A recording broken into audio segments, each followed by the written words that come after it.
Jara, courir. Jara, en arabe moderne, pour toi, effectivement, ça veut dire courir.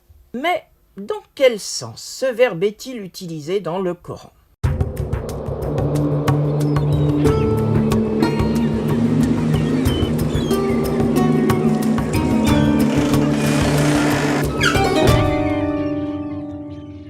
Commençons par aller voir ce que nous en dit sa racine. On enlève toutes les voyelles, il nous reste donc dje, c'est la consonne djim, et le R.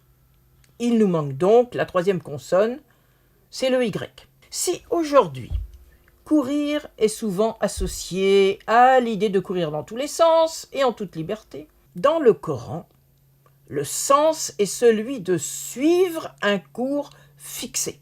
On peut donc dire que ce mot s'inscrit dans ce que j'appelle les mots de piste. Ces mots de piste, nous en avons déjà vu un certain nombre, comme par exemple Sharia, Sabil, Umma ou encore Huda. Ils ont tous en commun d'exprimer la nécessité vitale de se trouver sur une voie sûre pour éviter de se perdre et en mourir. Dans le Coran, ce ne sont pas les hommes qui courent, mais les éléments mis à leur service. Il s'agit tout d'abord des astres. Cela nous est dit dans plusieurs passages, comme 39.5.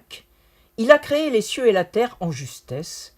Il enroule la nuit dans le jour et le jour dans la nuit. Il a mis à votre disposition le soleil et la lune. Chacun suit son cours jusqu'à un terme fixé.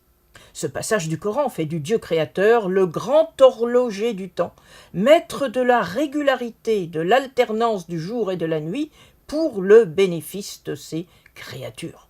On trouve des passages similaires en 31-29 et 13-2, 38-36. En plus des astres, c'est au tour du vent de suivre un cours fixé. Nous avons mis à votre disposition le vent qui suit son cours sur son ordre. Il s'agit là de l'ordre divin qui amène un nuage porteur de pluie sur la terre qu'il doit atteindre, comme cela est explicité dans 35.9. Mais le plus remarquable est sans doute la représentation coranique de la régulation des eaux qui sont tellement importantes pour la vie dans un milieu aride. Le terme est souvent traduit à tort par les rivières ou les fleuves, alors qu'il s'agit en réalité des réseaux d'irrigation des oasis. Cette représentation se trouve affirmée de façon éclatante dans la représentation des eaux du paradis, qui s'exprime dans la formule bien connue « Vous serez dans des jardins d'ombre sous lesquels coulent en suivant leur cours des eaux canalisées et vous y resterez toujours ».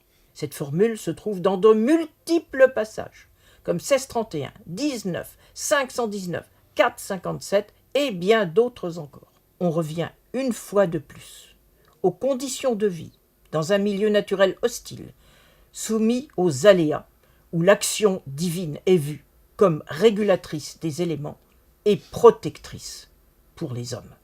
À très bientôt.